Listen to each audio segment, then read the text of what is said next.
Hello students, मैं आपकी teacher. आज मैं आपसे पिछला जो टॉपिक हुआ था हमारा भारत, क्या था टॉपिक? भारत, भारत का भौतिक स्वरूप या फिर फिजिकल फॉर्म ऑफ इंडिया। तो ये बात हमारी अधूरी रह गई थी, इस बात को हम पूरा करेंगे। मुझे उम्मीद है कि आपने पिछली वीडियो देख ली होगी। अगर पिछली वीडियो आपने नहीं देखी तो उसका जो लिंक है वो मैं डिस्क्रिप्शन में ऐड करवा दूंगी, आप लोग देख लीजिएगा। ठीक है, तो अब हम चलते हैं हमारे टॉपिक पर, भारत का भौतिक स्वरूप, जो कि हमने आधा कर लिया था। और बिना किसी देरी के साथ हम आधा शुरू करते हैं। कहां पर छोड़ा था हमने? चैप्टर सेकंड, भारत का भौतिक स्वरूप। भौतिक स्वरूप है ना। तो ये बताओ कि भारत का जो भौतिक स्वरूप है, तो सबसे पहले भारत का क्षेत्रफल कितना है? भारत का क्षेत्रफल कितना है बताओ। नहीं पता? 36। एरिया क्या? गलत, नहीं पता। 32.8 लाख वर्ग किलोमीटर, कुछ ऐसा था। 32.8 लाख स्क्वायर किलोमीटर, ये है भारत का क्षेत्रफल, है ना। जो कि आप लोगों को याद नहीं है, आप लोग भूल चुके हैं पूरी तरीके से। तो हमें क्या करना है अब है हमारा जो अगला टॉपिक है वो है उत्तरी मैदान। उत्तरी मैदान, है ना। तो उत्तरी मैदान जो टॉपिक है, हमने पिछली वीडियो में याद होगा कि मैप बनाकर समझा था, है ना, कि मैप बना लिया था पहले इंडिया का और उसके बाद सारी चीजों को समझते गए थे। तो उत्तरी मैदान को समझने के लिए भी क्या करना है, हमें मैप बनाना पड़ेगा। तो चलो मैप बनाते हैं। गुजरात से शुरू किया और ये तुम्हारा यहाँ पर आ गया। उसके बाद फिर से गुजरात से ही शुरू करो, ऊपर लेके जाओ,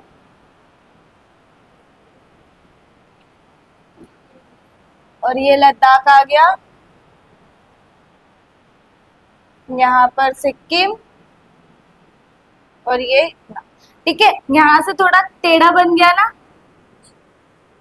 तो इसको ऐसे ऐसे, बस बन गया हमारा इंडिया का मैप।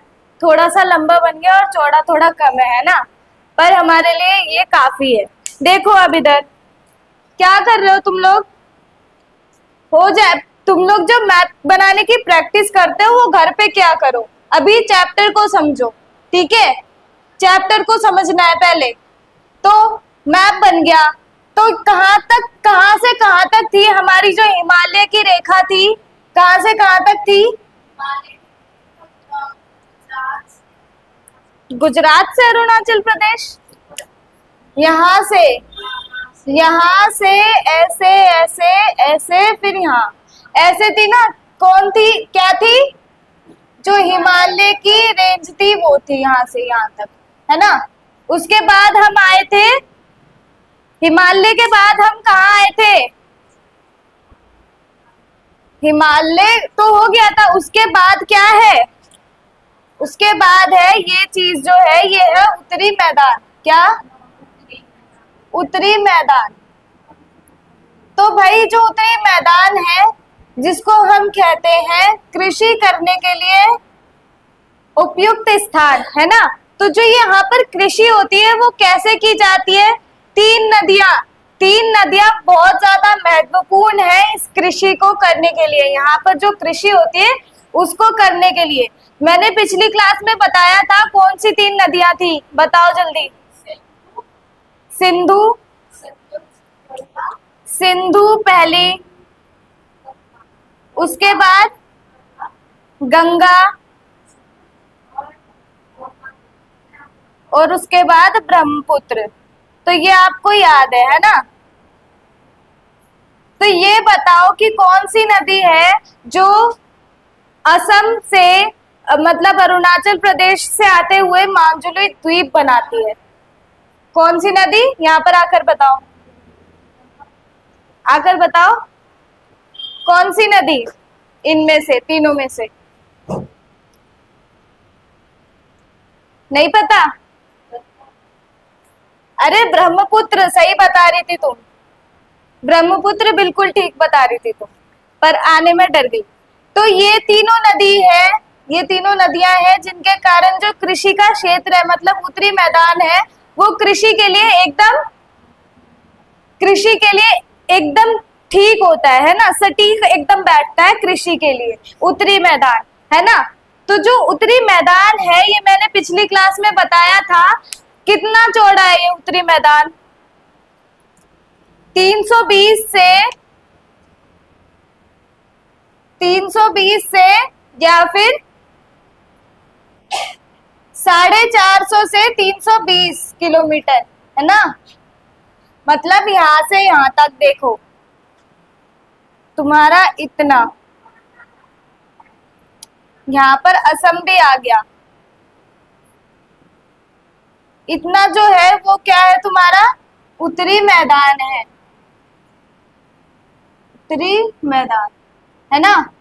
और ये लंबा कितना है, ये कितना लंबा है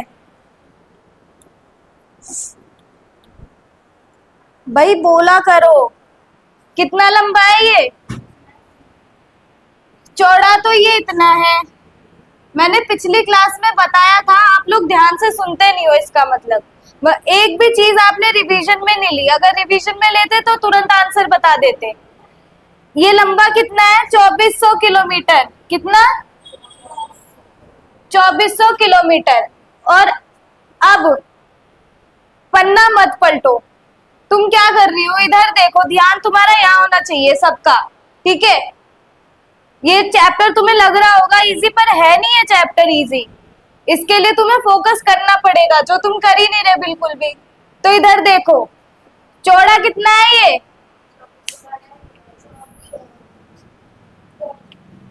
450,320। और लंबा कितना है?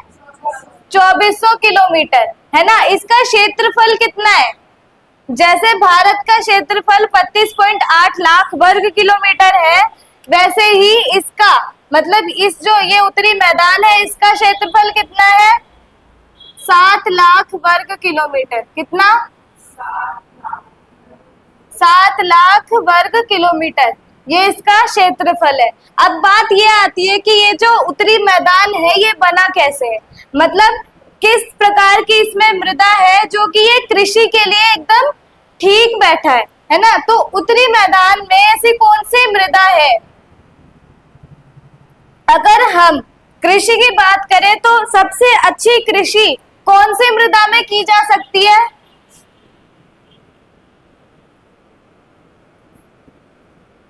जलोढ़ मृदा।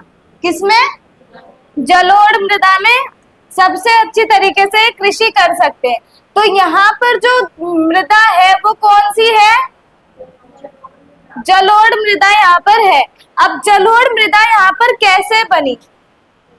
कैसे बनी? तो कैसे बनी होगी?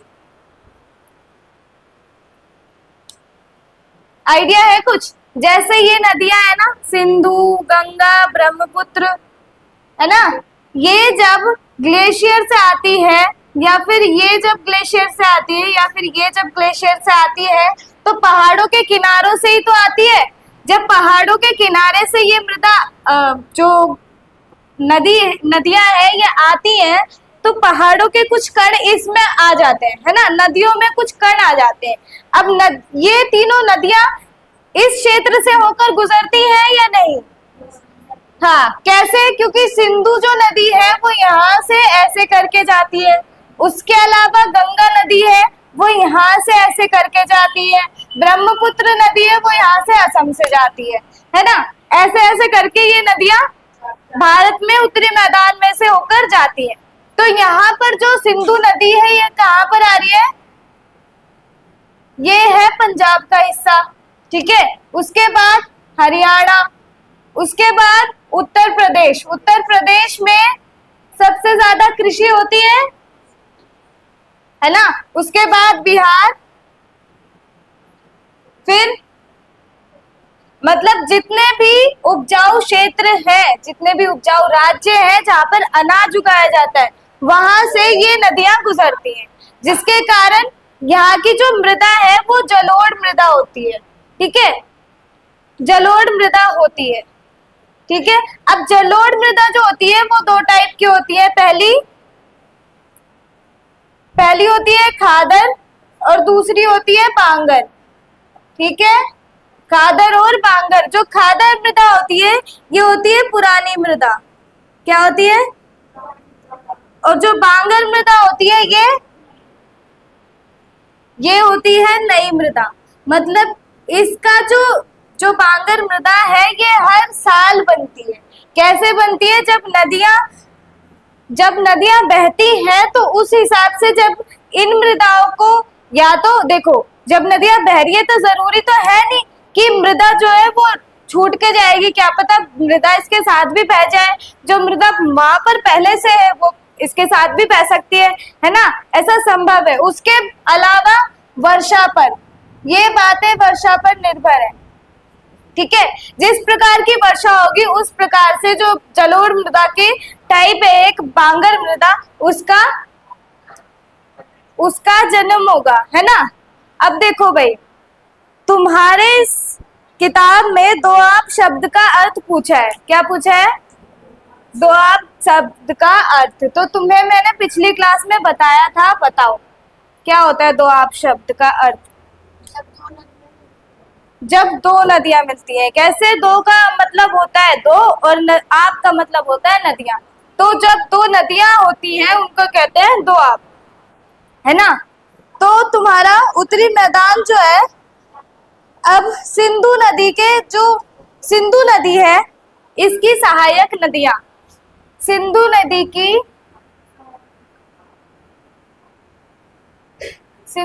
की सहायक नदियां कौन कौन सी होती हैं? तो ये होती है रावी, सतलुज, क्या? सतलुज और चेनाब,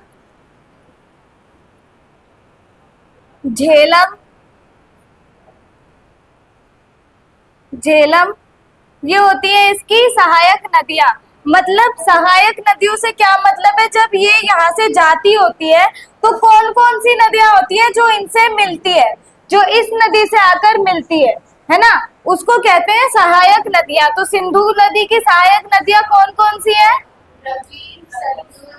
रावी है ये, रावी, चेनाब, ठीक है। और ये कहाँ से होकर आती है? पहले तो देखो लद्दाख से आई, लद्दाख में आने के बाद थोड़ा जो हिस्सा है वो जम्मू कश्मीर में, फिर पंजाब, ठीक है। पंजाब से नहीं है, फिर पाकिस्तान में जाती है और पाकिस्तान में एक बहुत बड़ा जो उत्तरी मैदान है जिसको कहते हैं कृषि के लिए उपयुक्त, बहुत बड़ा कृषि के लिए मैदान बनाती है ना। ये होती है सिंधु नदी। अब है गंगा नदी। तो गंगा नदी के जो सहायक नदियां हैं वो कौन कौन सी है? हाँ, जो गंगा नदी है, गंगा नदी, इसकी सहायक नदियां कौन कौन सी है? तो पहली तो है तिस्ता, कौन सी? तिस्ता नदी। और दूसरी है घग्गर, क्या? घग्गर, ठीक है। ये दो नदियां गंगा की नदियां हैं, मतलब गंगा की सहायक नदियां हैं। देखो भाई, जो गंगा नदी आ रही है कहाँ से आ रही है?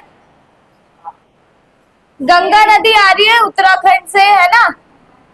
यहाँ पर उत्तराखंड से ही आ रही है। तो पहला तो उत्तराखंड हो गया जहां पर ये बहती है। उसके बाद उत्तर प्रदेश, उत्तर प्रदेश के बाद बिहार, बिहार के बाद थोड़ा झारखंड, थोड़ा सा हिस्सा झारखंड, फिर वेस्ट बंगाल और फिर बांग्लादेश में आ जाती है ना। तो जो यहाँ पर ये इतना स्पेस बना रही है, ये क्या है? उत्तरी मैदान, जो कृषि के लिए एकदम बहुत अच्छा साबित होता है ना। तो ये गंगा नदी का हो गया। अब ब्रह्मपुत्र की सहायक नदियां, जो ब्रह्मपुत्र है, इसकी सहायक नदी कौन सी है? तो इसकी सहायक नदी दिहांग, जो कि अरुणाचल प्रदेश में इससे मिलती है, दिहांग, ठीक है। और बांग्लादेश में आगे इससे मिलती है गंगा, जिसका नाम हो जाता है पद्मा। बांग्लादेश में गंगा नदी का नाम क्या हो जाता है? पद्मा, जो कि कहां पर आके मिलती है? बांग्लादेश में। देखो अब यहाँ पर ये जो रिवर आ रही है, ये इधर देखो, ये जो रिवर आ रही है, ये ब्रह्मपुत्र है ना। तो ये यहाँ पर कौन सा राज्य है? अरुणाचल प्रदेश के नीचे कौन सा राज्य होता है, जिसे सेवन सिस्टर्स की दीदी कहते हैं? असम। तो ये असम में जो असम है, वहां पर उत्तरी मैदान का निर्माण करती है, जो कि कृषि के लिए उपयुक्त हो। जो रिवर्स होती है वो अपने जो मैदान है उनको बनाते हुए निकलती है। क्लियर हो गए? समझ आ गया आप लोगों को? चलो, तो फिर जो नेक्स्ट है तुम्हारा, अब इतना समझ आने के बाद, इतना समझ आ गया तो तुम्हारा नेक्स्ट है प्रायद्वीपीय पठार। क्या? प्रायद्वीपीय पठार। तो प्रायद्वीपीय पठार पढ़ो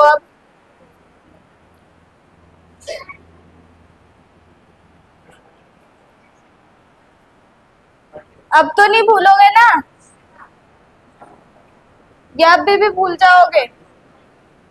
भूल जाओगे। देखो, अब उत्तरी मैदान का सबसे विस्तृत क्षेत्र पुराने जलोढ़ का बना है।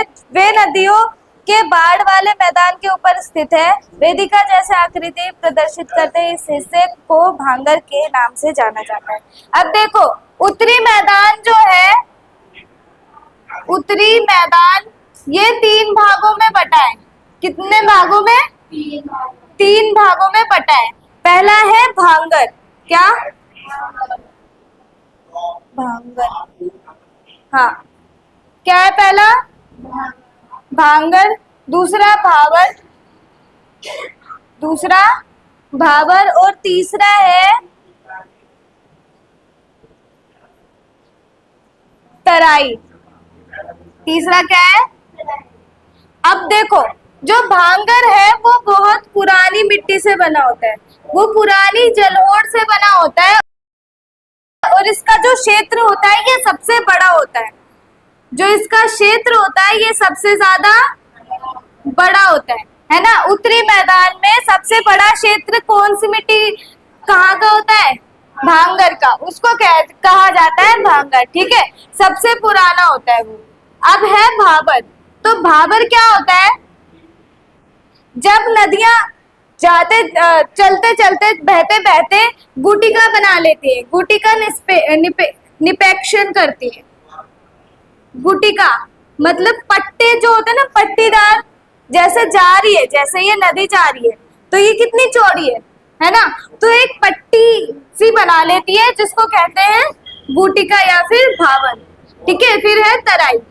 तराई का मतलब जैसे नदी जा रही है ना, इसके आसपास खेत है, इसके आसपास खेत है, कृषि करने के लिए जगह है। तो जब नदी जा रही है इस खेत के किनारे से, तो यहाँ पर तराई करने के लिए कुछ चाहिए होगा, जरूरत है सिंचाई के लिए। जब नदी जा रही है तो पानी तो है ही तुम्हारे पास, अब क्या जरूरत पानी की ओर, है ना। तो इसको क्या कहते हैं? तराई। इतना क्लियर हो गया? उत्तरी मैदान में कौन कौन से पार्ट होते हैं। अब चलो प्रायद्वीपीय पठार, ठीक है। प्रायद्वीपीय बाद में लिखना।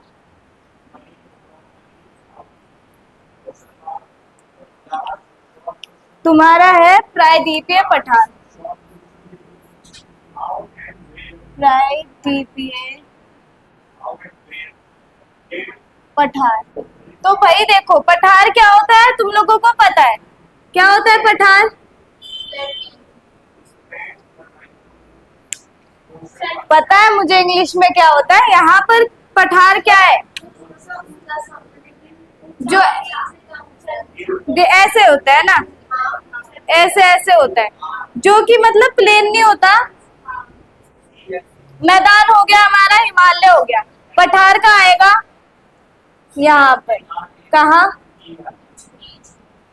ये प्रायद्वीपीय पठार है ना, इसके दो पार्ट होते हैं, एक उच्च भूमि, सॉरी मध्य उच्च भूमि।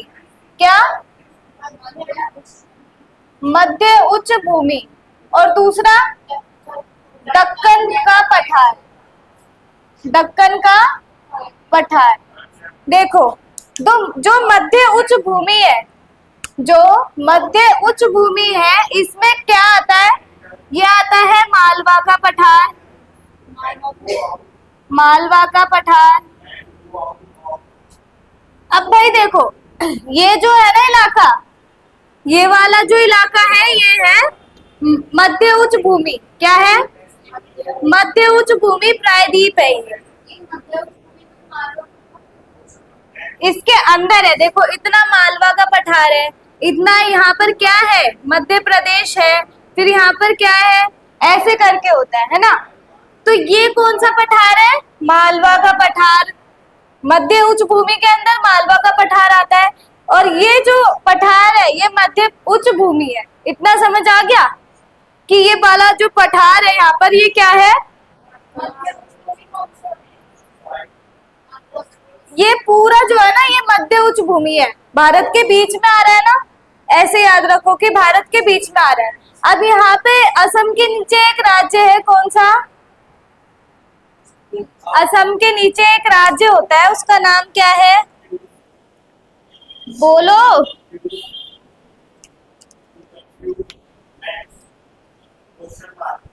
देखो ये मालवा का पठार है ना मध्य उच्च भूमि में, तो यहाँ से जो अरावली पर्वत है, अरावली पर्वत के छोटे छोटे शिखर इसको घेर के रखते हैं। किसको? बोलो भाई। मध्य उच्च भूमि। मध्य उच्च भूमि को कौन घेर के रखता है? अरावली पर्वत की श्रृंखलाएं। अरावली पर्वत की श्रृंखलाएं। ठीक है, याद रहेगा या नहीं आया समझ? नहीं आया ना? चलो, अरावली पर्वत का नाम है। हाँ देखो, मालवा के पठार के ज्यादातर क्षेत्रों पर विस्तारित है, उसे मध्य उच्च भूमि के नाम से जाना जाता है। विंध्या श्रृंखला दक्षिण में मध्य उच्च भूमि तथा उच्च पश्चिम में अरावली में से घिरी है। देखो जो दक्षिण में है यहाँ पर विंध्य श्रृंखला है। क्या है? विंध्या श्रृंखला। श्रृंखला इसीलिए कहा था मैंने कि रिवाइज करके आओ। अब नहीं आ रहा ना कुछ समझ में?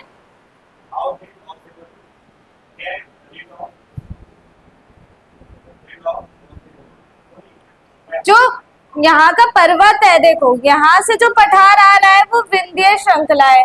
ठीक है, यहाँ के साइड से इस पठार को किसने घेर रखा है? अरावली पर्वत की जो श्रृंखलाएं हैं उन्होंने इसको घेर रखा है। उसके अलावा यहाँ पर मेघालय है, असम के नीचे क्या है? मेघालय। तो यहाँ पे जो पठार है, यहाँ पर जो पठार है इसको कहते हैं शिलांग का पठार। क्या कहते हैं? शिलोंग का पठार। ठीक है, मेघालय का पठार, शिलोंग का पठार। इतना समझ आ गया? उसके बाद यहाँ की बातें आप समझो ध्यान से। मध्य उच्च भूमि जो है उसको कहते हैं जो ये मध्य उच्च भूमि है ना, मध्य उच्च भूमि, ये कहाँ की भूमि है? ये भूमि है यहाँ की, ठीक है। ये कहाँ की भूमि है? यहाँ की भूमि। अब जो ये सब हटा दो ना, शुरू से समझो। ये है मध्य उच्च भूमि, यहां से इतना इतना निकाल लेंगे हम। ये क्या है? ये है मालवा का पठार। क्या? मालवा का पठार। समझ आ गया इतना? मालवा का पठार। और फिर यहाँ से थोड़ा सा हम जगह, यहाँ से थोड़ी सी हम ले लेंगे भूमि। तो ये क्या है? विंध्य श्रृंखला। विंध्य श्रृंखला मतलब जो ये पठार है ना, उच्च भूमि, मध्य उच्च भूमि का जो पठार है, उसको विंध्य श्रृंखला ने घेर रखा है। ठीक है, यहाँ पर विंध्य श्रृंखला मतलब छोटे छोटे पर्वत। ठीक है, जब भी मैं बोलूंगी श्रृंखला तो उसका मतलब तुम क्या निकालोगे? पर्वतों की छोटी छोटी सीरीज होती है ना, श्रृंखला। ठीक है, अब यहाँ पर विंध्य श्रृंखला हो गई। यहाँ पर देखो, यहाँ पर कौन सी श्रृंखला ने इसको घेर रखा है? ये है अरावली। ये है अरावली पर्वत श्रृंखला। ठीक है, यहाँ पर किसने घेर रखा है? अरावली पर्वत श्रृंखला। इसके अलावा जो पश्चिम में ये धीरे धीरे राजस्थान के बलुई एवं पथरीले मरुस्थल से मिल जाता है। इस क्षेत्र में बहने वाली नदियां चंबल, सिंध, बेतवा और केन दक्षिण पश्चिम से उत्तर पूर्व की ओर बहती है। देखो, इतना समझ आ गया? अब जो ये उच्च भूमि है ना, ये जो पठार है, प्रायद्वीपीय पठार है ये, है ना, ये जो पठार है ये राजस्थान के मरुस्थल से मिल जाता है। अब राजस्थान में एक भूमि का नाम है मरुस्थल। ठीक है, क्या नाम है? मरुस्थल एक भूमि है, वहां पर जाके ये मिल जाता है। अब देखो, ये राजस्थान यहाँ पर है, तो ये यहाँ पर भी आ रहा है ना इसका पार्ट। तो ये राजस्थान में कहाँ से मिल रहा है? मरुस्थली इलाके से ये मिल रहा है। ठीक है, इतना समझ आ गया? आप लोगों को समझ आ रहा है जो मैं करवा रही हूँ? अगर नहीं आ रहा है, कोई दिक्कत है, तो आप कमेंट करके हमें बता दीजिए। ठीक है, इतना समझ आ गया? अब यहाँ पे देखो, यहाँ पे जो बहने वाली नदियां हैं, क्या? जो मध्य उच्च भूमि की, मध्य उच्च भूमि में जो बहती हुई नदियां है ना, क्या? बहती हुई नदियां वो कौन कौन सी हैं? तो पहली तो है सिंध। पहली क्या है? सिंध। फिर है बेतवा। बेतवा, केन, क्या? केन है, और केन है, और क्या है? चंबल। चंबल। अब देखो, ये जो नदियां हैं ये बहती कैसे? ये पश्चिम से पूर्व की ओर जाती है। अब ये बताओ कि पश्चिम कहाँ है और पूर्व कहाँ है? पश्चिम कहाँ है और पूर्व कहाँ है? बताओ।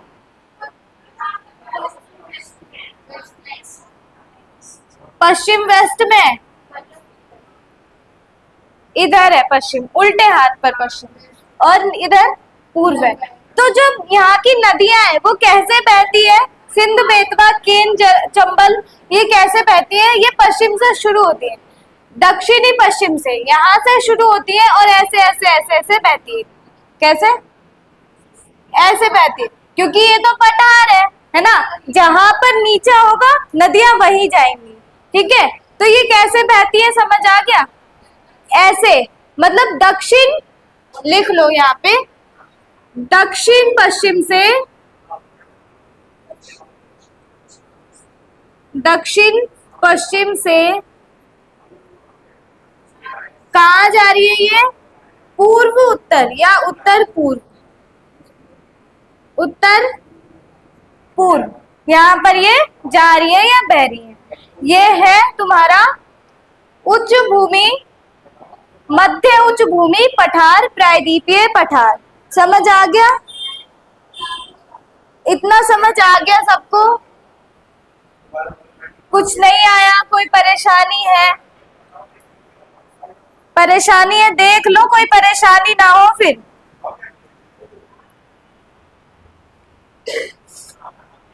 अब देखो, ये जो मध्य उच्च भूमि है, ये यहाँ पश्चिम में तो है चौड़ी, पश्चिम में क्या है, बहुत चौड़ी है, पर यहाँ पे आते आते ना ये हो जाती है पतली।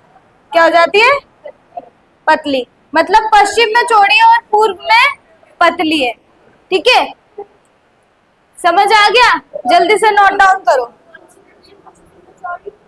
नदी नहीं है, ये जो पठार है ना, ये पूरा पठार, मतलब कि इसकी जो आकृति है वो ऐसे बनती है। कैसे? ऐसे। ठीक है। बुंदेलखंड, और इसमें जानने के लिए बहुत कुछ है अभी। बुंदेलखंड तथा बघेलखंड के नाम से जाना जाता है, और इसके पूर्व की ओर के विस्तार को दामोदर नदी द्वारा अपवाहित छोटा नगर पठार दर्शाता है। अब भाई देख लो पहले तुम, यहाँ पर आ गया तुम्हारा, यह आ गया तुम्हारा बुंदेलखंड। क्या? बुंदेलखंड। मिटा दो। बोरिंग तो नहीं लग रहा ना किसी को? बुंदेलखंड कहाँ पर है? यहाँ पर है। उसके फिर जो बघेलखंड है, बघेलखंड, उसके अलावा छोटा नागपुर यहाँ पर है। कहाँ पर? छोटा नागपुर। छोटा नागपुर में कौन सी नदी बहती है, ये पूछ सकता है, तो नदी का नाम है दामोदर। क्या नाम है? दामोदर नदी छोटा नगर पठार को क्षमता प्रदान करती है। ठीक है, ये है हमारा मध्य उच्च भूमि का पठार। समझ आ गया? कोई दिक्कत है? नहीं है? सब समझ आ गया? किस वाले में? ये छोटा नागपुर। छोटा नागपुर, ये भी छोटा नागपुर भी एक पठार है। छोटा नागपुर पठार यहाँ पर है, सिक्किम के नीचे, मतलब असम, जो वेस्ट बंगाल है, मतलब यहाँ पर यह आ सकता है, वेस्ट बंगाल के थोड़ा पास है ना, और सिक्किम के नीचे, बिहार के थोड़ा नीचे ये आएगा। तो छोटा नागपुर में कौन सी नदी बहती है? वो है दामोदर नदी। आगे समझ? लिखो जल्दी जल्दी। फिर तुम्हारा दक्षिणी पठार एक त्रिभुजाकार भौगोलिक क्षेत्र है जो चौड़े आधार पर सतपुड़ा की पर्वत श्रृंखला है, जबकि महादेव कैमूर की पहाड़ी और मैकाल श्रृंखला इसके पूर्वी स्थित है। हो गया? चलो फिर चलते हैं आगे।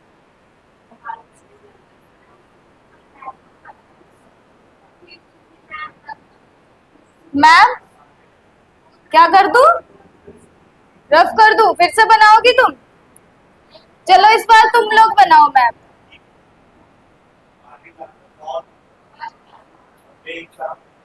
चलो बनाएगा कोई इस बार? मैंने रफ तो कर दिया तुम्हारे कहने पर कोई तैयार है बनाने के लिए?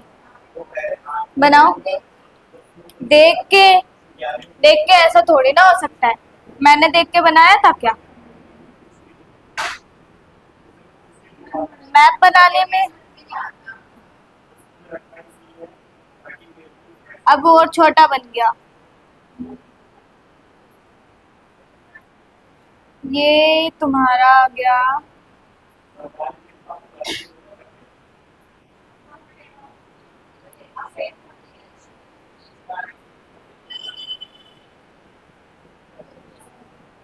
टेढ़ा हो गया। सही है, देखो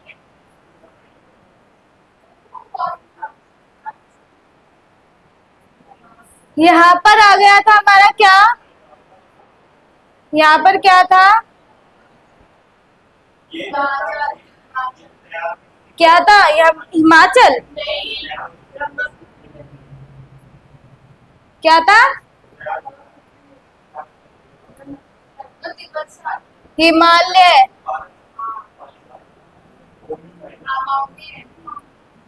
हिमालय माउंटेन।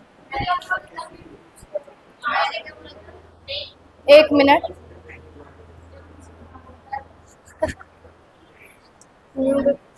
देखो यहाँ पर क्या है, उत्तरी मैदान, और ये वाला इलाका क्या है तुम्हारा?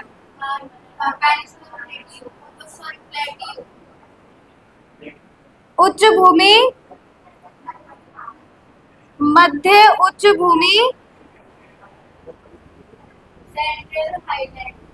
पठार, है ना। अब बात कहाँ की कर रहे हैं हम? दक्कन पठार की। कहाँ की? यहाँ की। ठीक है, तो ये तुम्हें दिख रहा है ना, एक त्रिभुजाकार है, मतलब एक ट्रायंगल शेप है इसकी, त्रिभुजाकार, है ना। और ये भी तुम्हें दिख रहा है कि ये कहाँ पर है, कौन सी दिशा में है ये? साउथ है। हाँ, और यहाँ पर जो ये साउथ में है, यहाँ पर रिवर कौन सी है? नर्मदा। इसके बारे में तो बहुत कुछ पता है आपको। और क्या पता है इसके बारे में? पता है और कुछ जानना है? जानना तो होगा ही, क्योंकि जानोगे नहीं तो आप फेल हो सकते हो, है ना। देखो भाई, ये जो पहाड़ है, सॉरी, ये जो पठार है, यहाँ पर इसके इर्द गिर्द कौन सी श्रृंखला है? इस श्रृंखला का नाम है सतपुड़ा। क्या? सतपुड़ा श्रृंखला। सतपुड़ा के अलावा ये जो पठार है, इसको और कौन से श्रृंखला घेरती है? पहले तो महादेवी, क्या महादेव, और दूसरी है कैमूर। क्या है? कैमूर की पहाड़ी इसको घेरती है या इसके आसपास है। ठीक है, और अब आता है तुम्हारा मेघालय। जो यहाँ पर मेघालय श्रृंखला है, वो कौन सी श्रृंखला है? जो ये मेघालय है, मेघालय पठार है, जो शिलोंग पठार मैंने बताया ना पिछले बार, जो इससे पहले बताया मैंने, शिलोंग पठार बताया था ना। शिलोंग कहाँ पर है? मेघालय में, है ना। तो जो ये वाला पठार है, इसको भी दक्कन पठार के नाम से जानते हैं, है ना। अब देखो भाई, यहाँ पर तो इसको महादेव, कैमूर और सतपुड़ा की श्रृंखलाएं घेरती है ना। यहाँ पर कौन घेरता है इसको? उसको घेरता है गारो, पहले गारो, खासी, क्या? गारो, खासी, और एक और है, वो है जयंतिया। क्या? जयंतिया पहाड़ का नाम। ये जयंतिया पहाड़ है, पहाड़ियां हैं जो किसको घेरती है? किसको घेरती है? मेघालय के पठार को घेरती है ना। क्या? क्या? कौन सी? हाँ, देखो भाई, इतनी बात समझ आ गई। अब इस पठार की जो चौड़ाई है वो कितनी है? वो है 600 मीटर। 600 मीटर? सच में 600 मीटर? चौड़ाई नहीं है, ऊंचाई है। ऊंचाई कितनी है? 600 मीटर। नदी कौन सी इसकी सहायक है? नदी यहाँ पर कौन सी सहायक है? महानदी। महानदी। देखो, जो ये वाला है ना, दक्कन पठार। ये तुम लोगों का होमवर्क है। इसकी चौड़ाई, लंबाई, इसके पास कौन सी घाटी है? 1600 मीटर, है ना। तो मेरी सुन तो लो अब। इस जो ये दक्कन पठार है, इसके बारे में सारी जानकारी तुम्हारी बुक में है।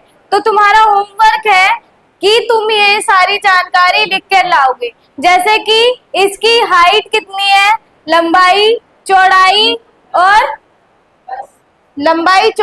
ऊंचाई। ठीक है। उसके अलावा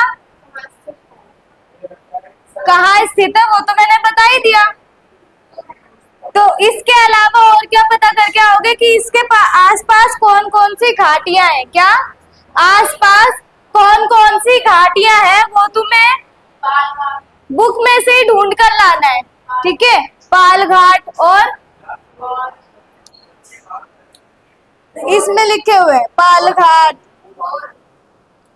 बस करो। तो ये तुम्हारा होमवर्क है ना, तो तुम्हें ये क्या घर से करके लाना है जरूर। ठीक है। और आप लोग जो वीडियो देख रहे हैं, अगर आपका मन करे तो आप लोग इसको लिखकर कमेंट कर सकते हैं, अगर आपका मन करे तो। ठीक है। तो ये तुम्हारा हो गया प्रायद्वीपीय पठार। तुम्हें मैंने स्टेट बता दिया कि कौन सा पठार कहाँ आता है और कौन सा कहाँ आता है ना। हमारे 3 चीज हो गए, हिमालय हो गया, उत्तरी मैदान हो गया और प्रायद्वीपीय पठार हो गया। अब मुझे एक बात बताओ, क्या तुम्हें ये वाली चीज होमवर्क में करने में कोई दिक्कत होगी? नहीं होगी। ये जो मैंने होमवर्क में दिया है ये करने में तुम्हें कोई दिक्कत होगी? नहीं होगी ना। क्यों नहीं होगी? क्योंकि बुक से ही तो ढूंढना है। सारी चीजें बुक में हैंगी, बस तुम्हें ढूंढ के लिखना है। ठीक है। तो नेक्स्ट करें हम, इसको रब कर दूं। चलो अब शुरू करते हैं। हमारा जो नेक्स्ट है भारतीय रेगिस्तान। तो आप ये बताओ कि रेगिस्तान के लिए कौन सा राज्य सबसे ज्यादा फेमस है? राजस्थान। और क्या और कहीं रेगिस्तान नहीं है? अरावली कह रही पहाड़ी है। चलो क्या है भारतीय, क्या बुला रही हो? बुक भारतीय रेगिस्तान। चलो तो ये बताओ कि रेगिस्तान वाला इलाका कौन सा है, और तुम्हें क्या लगता है हम वहां पर अभी नहीं गए? नहीं गए, नहीं गए भाई। देख लो रेगिस्तान कहाँ है, राजस्थान में। तो हम यहाँ पर आए नहीं गए। जो राजस्थान है ये है मेन सेंटर किसका? रेगिस्तान का, है ना। अब देखो यहाँ से आता है पाकिस्तान, है ना। पाकिस्तान है तो ये रेगिस्तान भारत में इतना है और पाकिस्तान में कितना है आप लोगों को पता है? पता है या फिर बताऊं? हाँ होगा नहीं। जब पाकिस्तान भारत का ही हिस्सा है तो रेगिस्तान नहीं होगा। जैसे ऐसा थोड़ी ना है कि वो अलग हो गया तो चलो रेगिस्तान हम नहीं दे रहे तुम्हें। मूवी में देखा है तुमने? चलो कुछ तो देखा तुमने काम का। भारतीय रेगिस्तान कहाँ पर है? राजस्थान इसका मेन सेंटर है। राजस्थान के बारकन, कहाँ के? बारकन ही है ना।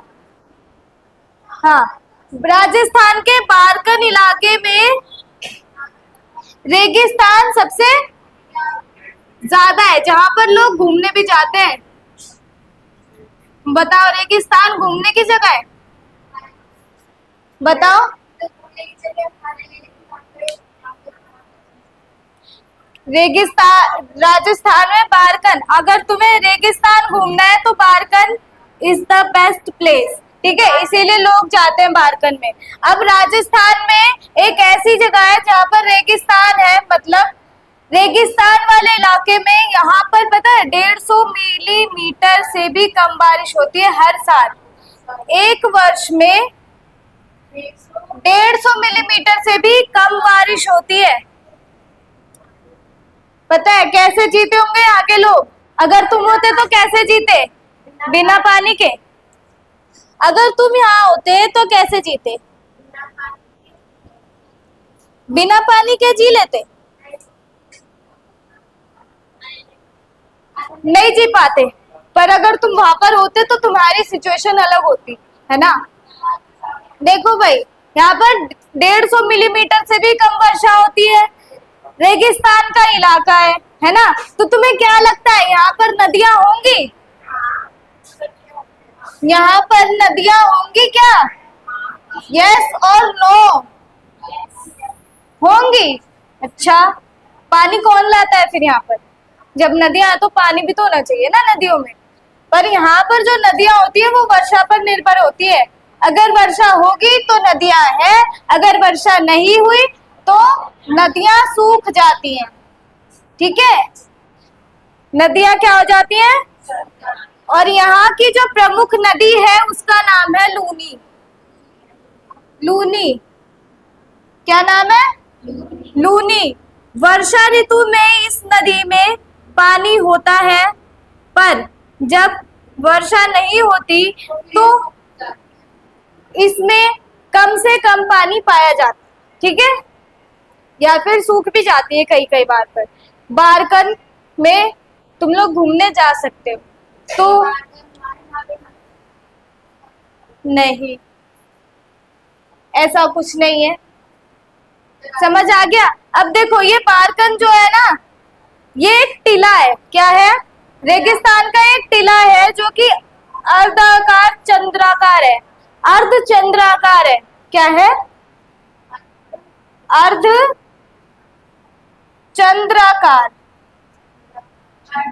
मतलब कि आधे चांद की तरह एक टीला है। बारकन।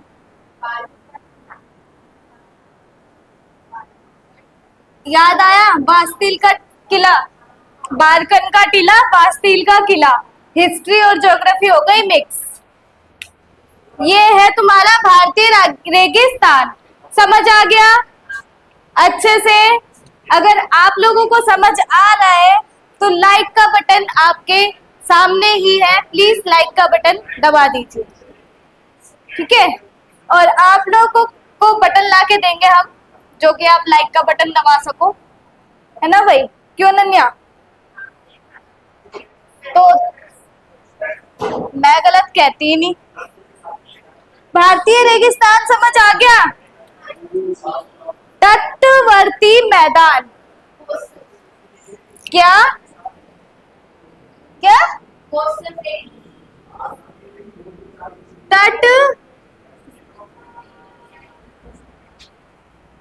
तटवर्ती मैदान। अब भाई देखो, भारत की हो गई ना बात। देखो, हिमालय हो गया, उत्तरी मैदान हो गया, तुम्हारा पठार हो गया, रेगिस्तान भी आ गया, लगभग सब कुछ हो गया। पर हमने बात अभी किसी चीज की नहीं की, वो है इन इलाकों की।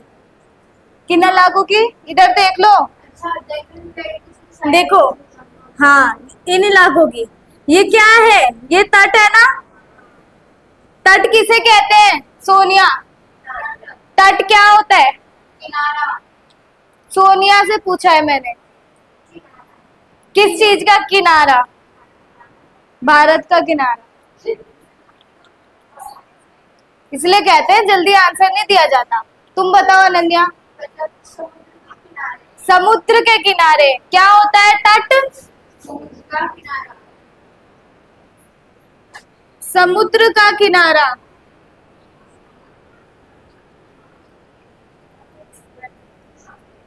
ठीक है, तो तटवर्ती मैदान कौन से होंगे? जो यहाँ होंगे, है ना? जो ये वाले। तो हम बात अब क्या कर रहे हैं? हम किस चीज की बात कर रहे हैं? जो भारत के किनारे वाले राज्य हैं, जिनसे समुद्री तट छूता है, उसकी बात करेंगे हम, है ना? पता नहीं क्या चला। तो तटीय पट्टियों का विस्तार है पश्चिम में अरब सागर से लेकर पूर्व में बंगाल की खाड़ी। अब देखो, जो तटीयवर्ती इलाका है इधर देखो, यहाँ पर क्या है, ये कौन सा सागर है, ये है अरब सागर, है ना, ये अरब सागर है, पश्चिम में है ना, तो लिख लो इधर पश्चिम, वरना फिर कहोगे दीदी पूरब में अरब सागर कहाँ से आ गया। ये क्या है, पूर्व, तो यहाँ पर क्या है, बंगाल की खाड़ी। चलो, बंगाल की खाड़ी और अरब सागर, तटीय इलाका, और इधर भी लिख लो फिर तुम इंडियन ओशन, क्या, हिंद महासागर। देखो भाई, ये जो तट वाला इलाका है ये तीनों तरह से घिरा हुआ है ना, तो यहाँ पर क्या चीजें उगाएंगे, क्या लगता है,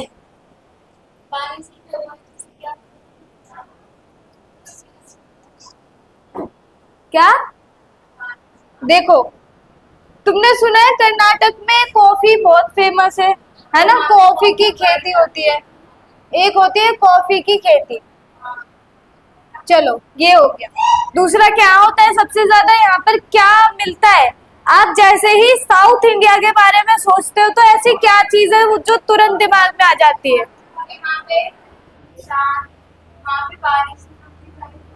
फसल उगाने में, नारियल आता है दिमाग में, थोड़ा थोड़ा आता है, मतलब क्या, मतलब व्हाइट व्हाइट वाला हिस्सा आता है और जो ब्लैक ब्लैक वाला वो नहीं आता, है ना। खाना, तो खाने में भी तो कोकोनट का बहुत बड़ा योगदान होता है नहीं होता। तो ये जो इलाका होता है ना, ये दक्षिणी इलाका जो होता है, इसको क्या कहते हैं, कोरोमंडल, क्या कहते हैं, कोरो मंडल कहते हैं, है ना।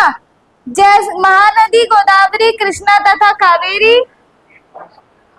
अब देखो ये जो इलाका है कोरोमंडल का, इतना जो इलाका है, यहाँ पर नदियां कौन सी बहती हैं, क्या बोलते नहीं हो तुम लोग, यहाँ पर नदियां कौन कौन सी बहती हैं, तो वो लोग है रावी, कौन कह रहा है रावी, मैंने नहीं बोला,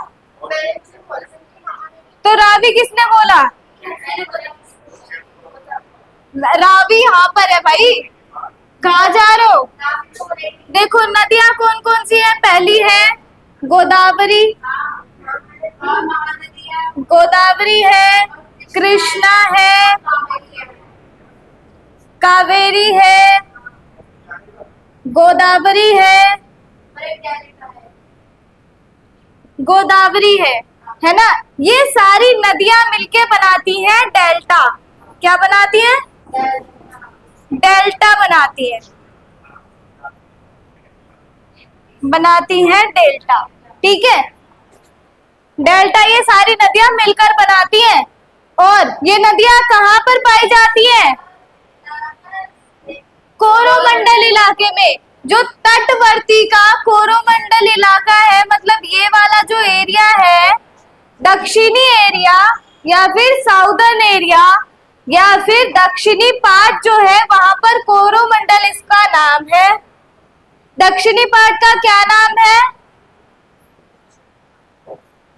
दक्षिणी पार्ट का क्या नाम है, ये रहा ना, इस इलाके का क्या नाम है, अभी एक सेकंड, कोरोमंडल लिखा भी है और मैंने अभी चिल्ला चिल्ला के बताया भी है, लिख भी लिया फिर भी। तो क्या नाम है घर का, ये क्या है, कोरोमंडल है ना। तो कोरोमंडल जो है वहां पर नदियां कौन कौन सी हैं, गोदावरी नहीं, सॉरी गोदावरी दो बार हो गया, और तुम लोगों ने बताया भी नहीं, महानदी, महानदी का गोदावरी हो गया, है ना। तो ये चारों नदियां मिलकर बनाती हैं डेल्टा, ठीक है, क्या बनाती है, डेल्टा। ये क्या है हमारा, तटवर्ती मैदान, क्या है? तटवर्ती मैदान। अब देखो, जो ये तटवर्ती मैदान है, इसके पूर्व में, पूर्व कहाँ है सोनिया? चुप हो जाओ सारे, पूर्व कहाँ है सोनिया? ईस्ट, मुझे पता है इंग्लिश में ईस्ट कहते हैं, यहाँ पर पूर्व कहाँ है?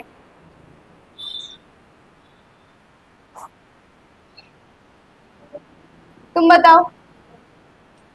सीधे हाथ की तरफ ऐसे बोलो, इधर की साइड तो पूरा ही है, इधर है ना? कहाँ है? इधर लिखा भी है पूर्व। पूर्व में पूर्व तो, हाँ सुन लिया मैंने। तो पूर्व में जो कोरोमंडल है, इसके पूर्व में है चिल्का झील। क्या?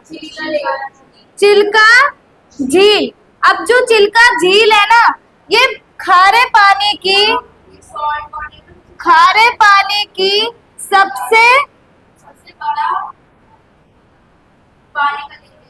सबसे बड़ी झील है। ठीक है, सबसे बड़ी झील, वो भी इंडिया की। ठीक है, चिल्का झील याद रखना, रहेगी याद। और ये झील कहाँ पर है? ये है कोरोमंडल, उड़ीसा में। राज्य की बात, कोरोमंडल की तो है, पर राज्य कहाँ पर है? उड़ीसा की, है ना? गलत नहीं है तुम्हारा, समझ आ गया? तटवर्ती मैदान हो चुका है, अब बचा है द्वीप समूह। लिख लिया सारा?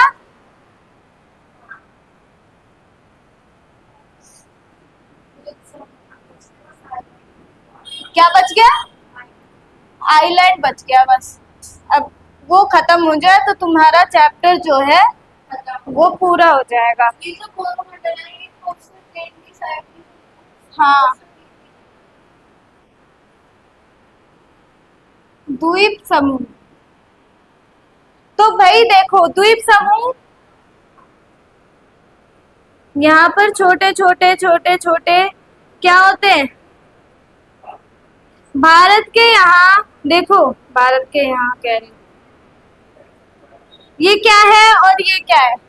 ये है, ये तो वेस्ट में लक्षद्वीप है, और जो अंडमान, ये है अंडमान, अंडमान एंड निकोबार, और ये लक्षद्वीप।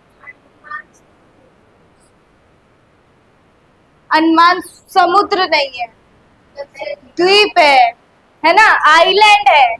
तो ये है द्वीप समूह, भारत के द्वीप समूह।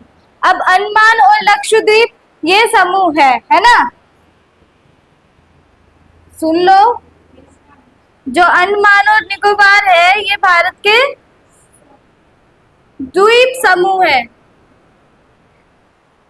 तो देखो, पहले लक्षद्वीप की बात 1973 की बात है। कब की?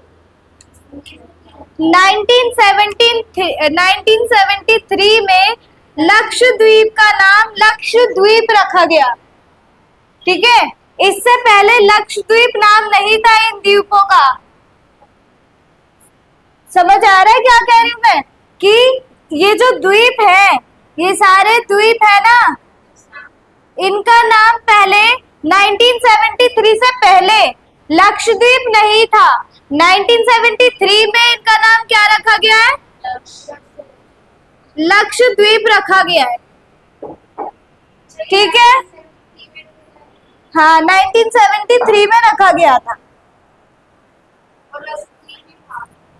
हाँ, द्वीप ही था, वैसे तो द्वीप था और भारत का ही था, पर इसका नाम कब रखा गया?